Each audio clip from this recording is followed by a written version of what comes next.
Good morning, West Shore. I am Brian Lutz, Youth Ministry Coordinator. Welcome to our annual youth service.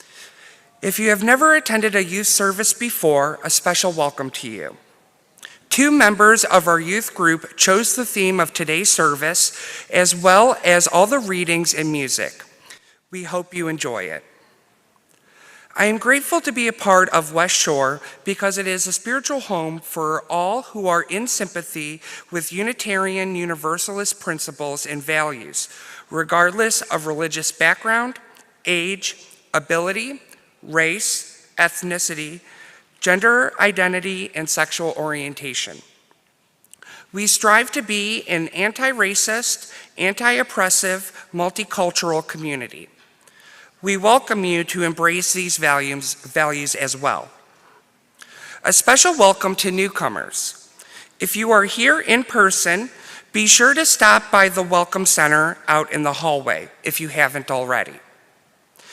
If you've joined via the YouTube live stream, our membership and engagement coordinator, Diane Alcorn, would love to reach out to you. Her contact info is being added to the chat as we speak.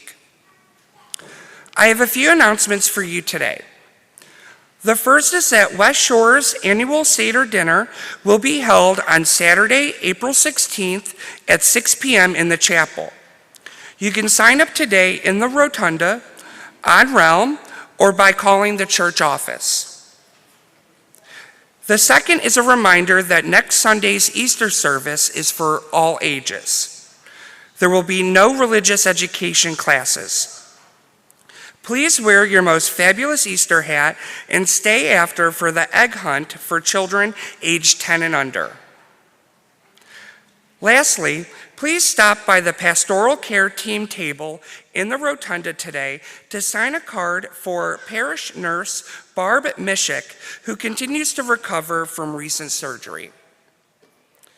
Please see the weekly e-news that is sent out by email on Fridays to learn about other events and activities going on this week in our community. Once again, welcome.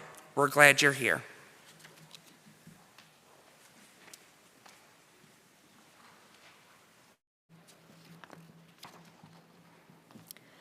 Our chalice reminds us that the fire within ourselves is the same fire that illuminates the universe. It is our reminder that all is connected, even though the space of the void is vast and our experience here is but a blip in the cosmic universe. This flame is our promise that in our smallness and our short time on this earth, that we live intently and deeply, with love for one another, with honesty and integrity, to be guided by rational thought and critical thinking, and with a sense of shared responsibility. For as the late astronomer Carl Sagan reminded us, this pale blue dot is the only home we've ever known. Let us witness to the unity of our spirit by saying, together, our unison affirmation words. Love is the spirit of this church, and service is its law. This is our great covenant, to dwell together in peace, to seek the truth in love, and to help one another.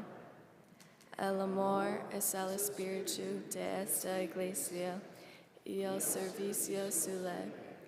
Este es nuestro magnífico convenio, vivir juntos en paz, buscar la verdad en el amor, y ayudarnos los unos a los otros.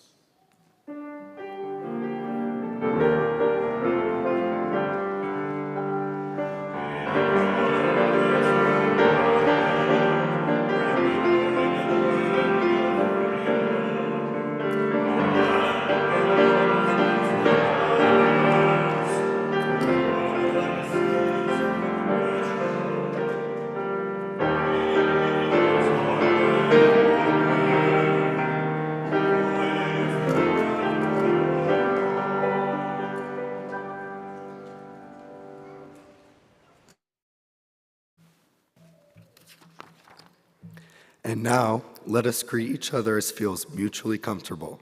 This might be a hug, a handshake, or a smile. If you like, you might include in your greeting a wave at the folks at home participating via live stream. Just turn around and wave at the camera. I am told that the people at home really do wave back.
And now, we turn to our first hymn of the day.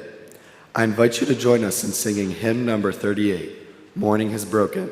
Please stand as you are willing and able. Morning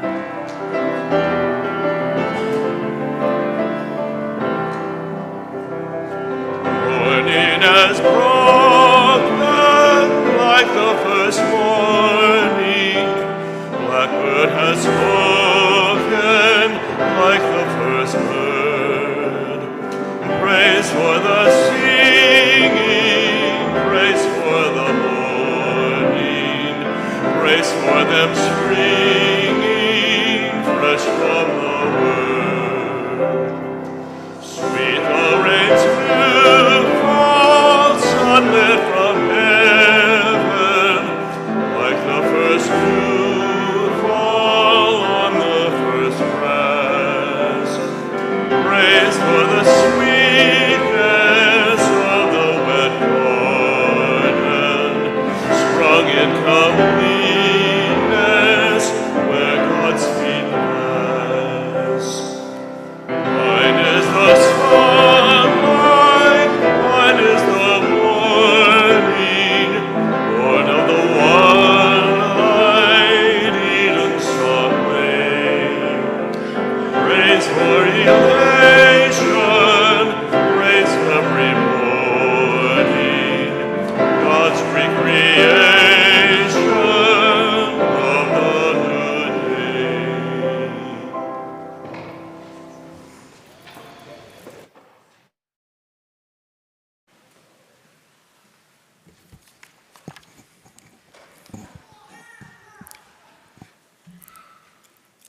So it was about 2 weeks ago that my wife, Margaret, and we took a small vacation. We flew into El Paso, Texas, and then spent some time with my older brother in Las Cruces, New Mexico. We then spent the day of our 11th wedding anniversary in the small town of Silver City, New Mexico.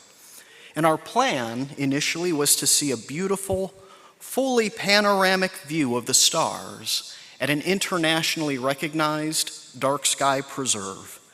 No lights for 40 miles in any direction, only the light of the moon, distant stars, galaxies, and so much more that is always there above us, but that can't be seen in a city night sky. However, just our luck, it wound up being one of the handful of nights per year that there was a cloudy sky in the area. And so we went bowling instead. But the good news, for those that know us and some of our history, it wasn't a bad compromise. Margaret and I had gotten married at the Winking Lizard Tavern in Lakewood in 2011, and our reception was immediately afterwards in the bowling alley in the basement. So sometimes you just gotta go with the greatest hits. And then the next day, we found ourselves attending a service at the Unitarian Universalist Fellowship in Silver City. And it's a fellowship of about 70 people. And just eyeballing it, I would say probably 50 were there that day. And very interesting, not long after sitting down, a voice next to me went, "Hey, aren't you two from West Shore?" Yeah. And what that wound up leading to was a great moment of getting to connect with a couple that had recently moved from Rocky River to that area. It is, in fact, a small world. And for that day's service, a presentation was given by a retired teacher with decades of experience, both teaching and as an educational consultant. He had provided historical context to address the theme of hope when the world feels hopeless and uncertain. And after the service, there was a Q&A session with the speaker. And one person asked, "But what about climate change?" Because the speaker wound up admitting that he had intentionally not addressed it in his prepared remarks, since it is in fact the one topic that does keep him up late at night. And I get that. And that's what makes, for me, a reflection on climate change so difficult. It was difficult for me to learn recently of a 2021 study among youth and young adults from across the world that showed alarming levels of feeling anxiety, fear, guilt, shame, despair, and betrayal due to both climate change itself and witnessing world leaders fail to act. And one message that came across loud and clear to me is, take action. As Greta Thunberg said, "I want you to behave like our house is on fire," because it is. And just this past Monday, a new climate report put out by the UN did not mince words. It is now or never, because we are rapidly approaching irreversible tipping points. And I've got to say, taking time to sit with these realities has been difficult. And as part of trying to work through my own feelings, I wound up discovering that a lot of research has gone into how climate change messaging can be done effectively and in ways that don't increase feelings of powerlessness and hopelessness. And what a lot of research has shown is that humor is actually a tremendous vehicle for reducing those feelings. One study concluded that, quote, reframing the climate change narrative from doom and gloom into comedy not only made participants feel more hopeful about climate action, it also helped them to feel more empowered to take meaningful action. And so as part of this, I learned about a group called Inside the Greenhouse. And they have spent the past several years working with a wide range of content creators across the globe to produce comedic videos dealing with climate change. One video that I came across, it actually really helped me quite a bit. It was about 90 minutes long. It had sketches put together by a group of 15 stand-up comedians in collaboration with climate scientists. And full disclosure, a lot of swear words. They are stand-up comedians after all. And so if that's something that floats your boat, then you can search for Climate Comedy 2021 in YouTube, and it'll be the top result.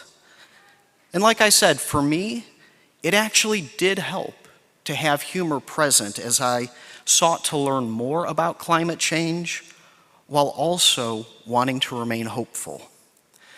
Because for me, at some point, and I'm guessing it was maybe about 6 months ago or so, I stopped being a youth. Realized that I had a job, a receding hairline, and a sore back. And there are now generations behind me that know so much more than I do, and whose futures on this planet will be directly impacted by what we choose to do at this never-before-encountered moment in human history.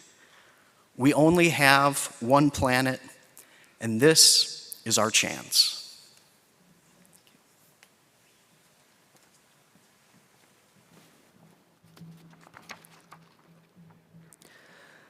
Let us now enter into a time of prayer and meditation. Settle in a little more comfortably and close your eyes if you wish. Begin by taking a deep breath and noticing the feeling of air filling your lungs. Hold your breath for a few moments. Release the breath slowly and let any tension leave your body. Kids might imagine that they are smelling a flower or gently blowing out a birthday candle. Take in another deep breath and hold it. Again, slowly release the breath.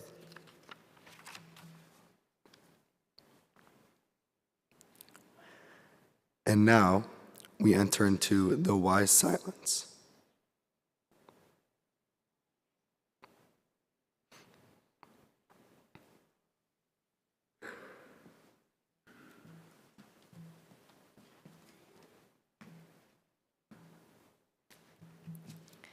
And now, you are invited to come forward to write something down that expresses your heart, a need, a hope, a hurt, something you're thankful for. What you write will be held in confidence, and if you request a follow-up, Reverend McCarr or a pastoral care team will contact you, or you may come forward and choose a stone and place it in the sand tray. If you prefer to stay seated, prayer cards are available to you in the pew in front of you. You may place your card in the offering basket when that goes round. If you are at home and wish to participate, please share your thoughts with Reverend McCarr directly via an email. Now, please come forward using the center aisle and return to your seat via the side aisles. Remember to allow some space between you and the folks you are near.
These are the sorrows and joys of our hearts, which Reverend McCarr will take into his meditations this week, and pray for all that is our life.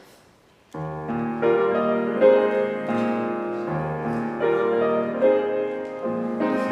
all that is our life, we sing our thanks and praise.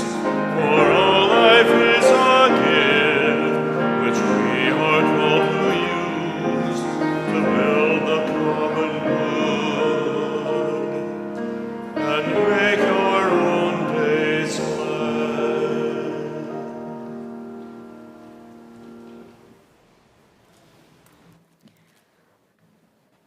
Litany for Those Lost to Climate Change by Erica Barron. We take the time to acknowledge all those already lost as the world feels the effects of global warming and climate change. Thousands of people, as well as animals and plants, die every year from the effects of global climate change. As we acknowledge these lost, we shall respond, "We remember you." To all those people lost to extreme heat waves, we remember you. To all those people lost to floods, hurricanes, mudslides, and other disasters caused by changing weather patterns, we remember you. To all those people lost to hunger as crop patterns change, we remember you. To all those people lost to drought as weather patterns change, we remember you. To all those people lost to disease as the environment shifts, we remember you. To all those animals, siblings of flesh and blood, breath and bone, whose lives have been lost as global climates change, we remember you. To all those plant spirits, siblings of the green world, whose lives have been lost as global climates change, we remember you. To all those species lost forever as global climate changes, we remember you. We remember you, and we commit ourselves to restoring balance, so may it be.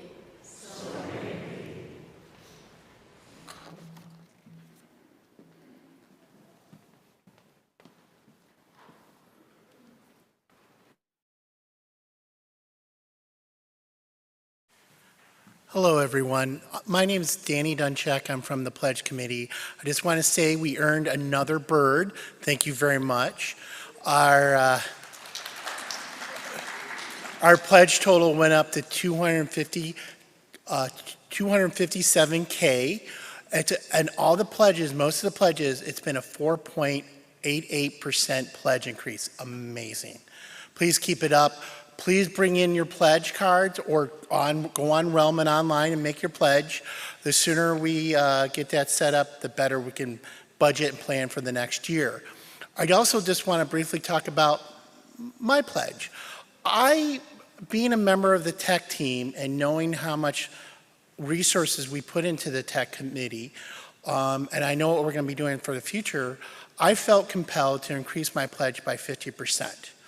And that's a little bit extreme, but I felt that I needed to put a little bit of skin in the game here.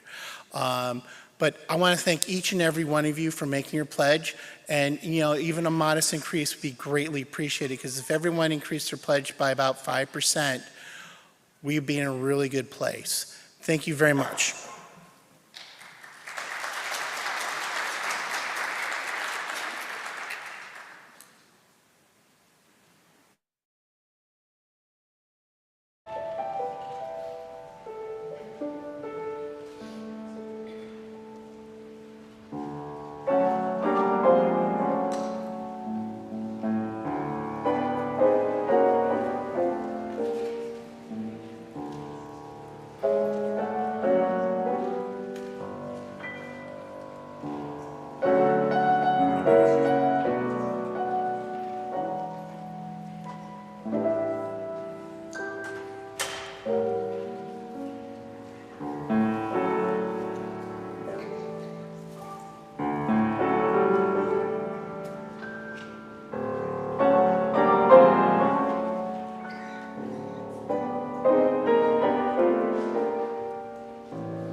Our story today is a true story from Africa.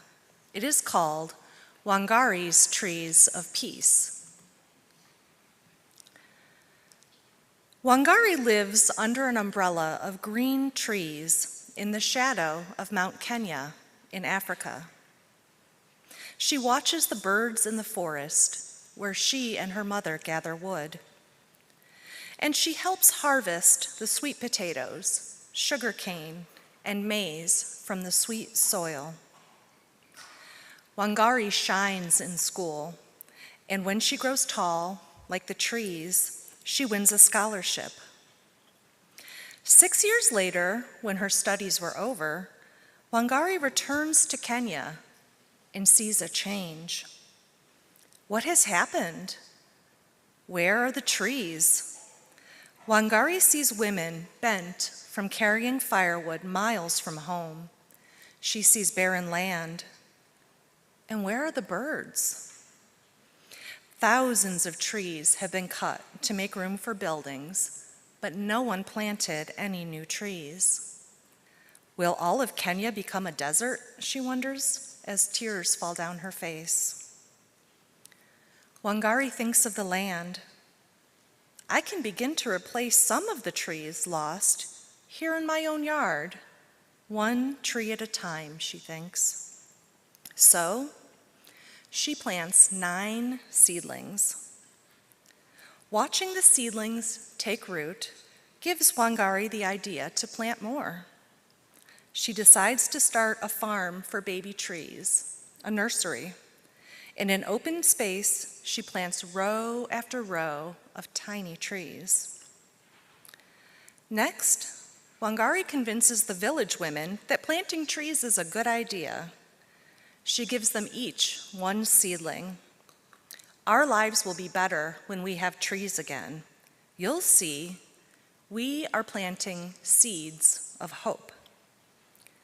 The women spread all over their village, planting trees in rows like a green belt stretching across the land.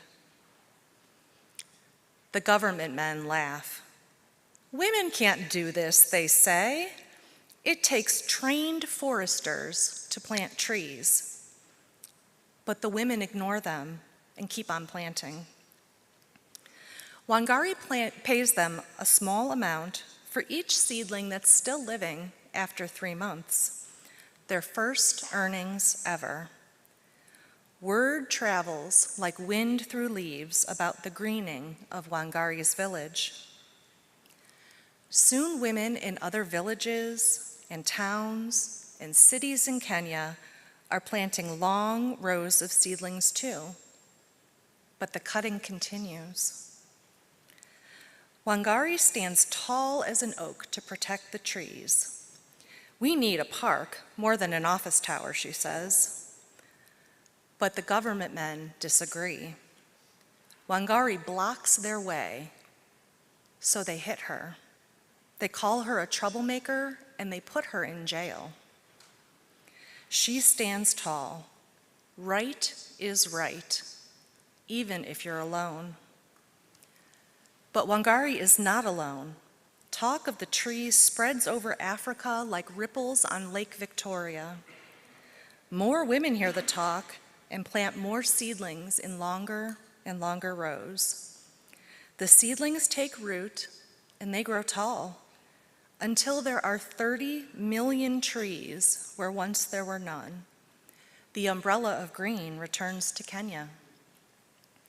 The women walk, their backs now tall and straight, because they can gather wood closer to home. The land is no longer barren. Sweet potatoes, sugarcane, and maize grow in the rich soil. The whole earth hears of Wangari's trees and her army of women who planted them. And if you were to climb Mount Kenya today, you would see millions of trees growing below. You would see the green that Wangari brought back to Africa. And that is the end of our story. And I would like to leave you with a few wondering questions today. I wonder if you ever heard of Wangari before. the first African woman to win a Nobel Prize. I wonder what it was like for Wangari to go to jail. And I wonder what you can do to help our environment.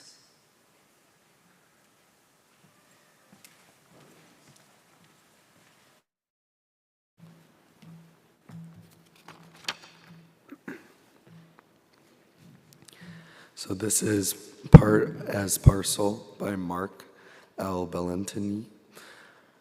I am part of you, O truth unfolding. I am part of you. I am part of the cosmos. I cannot see either its edge or its end. How amazing. I am part of a galaxy of 1,000,000 billion stars. They say it's a pinwheel. How wonderful. I am part of a system of planets that swing around a small parent star. How strong the hands of invisible gravity must be to hold it all together, just so. I am part of a planet, green and blue, along with mountains and seas, sponges and spores, lichen and lava, periwinkles and perch, robins and rain, centipedes and cities. How great the variety. How astonishing the mutual dependence of it all. I am part of a species that belongs to a grouping of animals called mammals. And so is every other human being, equally so. I am part of a political unit called the nation. There are many nations, each of them dear in many ways. I am part of a family with ethnicity, practice, and love in the form of food. Others know other roots, other practices. I am part of a circle of friends, rooted not in ethnicity or food, but in a simple redemptive love. I am part of a climate region, part of a state, part of a city, part of a neighborhood, part of a congregation, and part of a staff. And with you, I am part and parcel of this moment, this simple silence which lasts but a few breaths and then is gone forever. But like cosmos, galaxy, planet, species, nation, climate, city, neighborhood, family, and circles of friendship, it is precious, a present for which I give thanks. Now, please turn to hymn number 1064 in your teal hymnal, Blue Boat Home. You may stand as you are willing and able.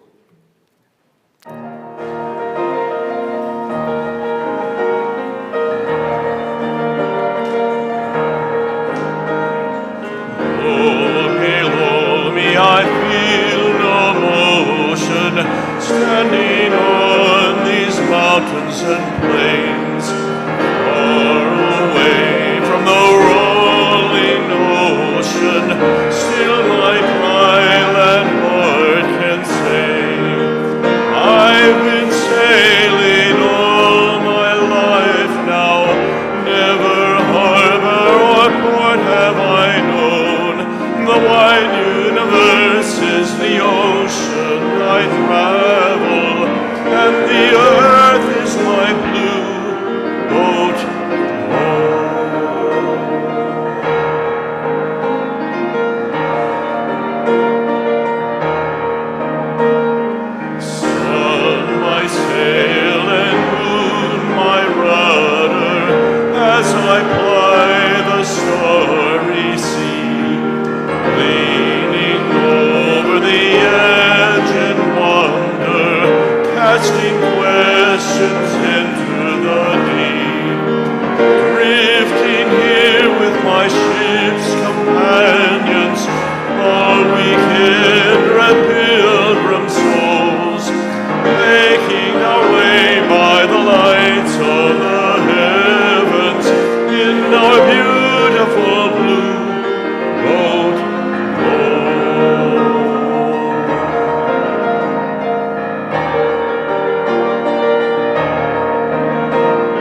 Please join me in saying our chalice extinguishing words. We extinguish our flames, but not the light of truth, the warmth of community, or the fire of commitment. These we carry with us until we meet again.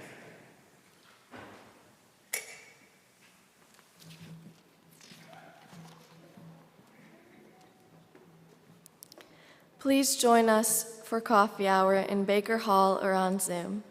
And now the benediction. Prayers of the people from the United Nations Environmental Sabbath Service, Earth Day 1990. To bring new life to the land, to restore the waters, to refresh the air, we join with the earth and with each other. To renew the forests, to care for the plants, to protect the creatures, we join with the earth and with each other. To celebrate the seas, to rejoice in the sunlight, to sing the song of the stars, we join with the earth and with each other. To recall our destiny, to renew our spirits, to reinvigorate our bodies, we join with the earth and with each other. To recreate the human community, to promote justice and peace, to remember our children, we join with the earth and with each other. We join together as many and diverse expressions of one loving mystery, for the healing of the earth and the renewal of all life. And so may it be.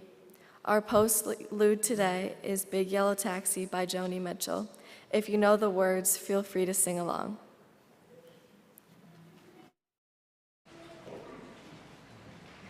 One more announcement. Please check your e-news for information on the service auction. Yeah, that's very important. Okay.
Unitarians are noted for their heads, their thoughtfulness, their thinking and so forth. They also should be noted for their heart. It's everything.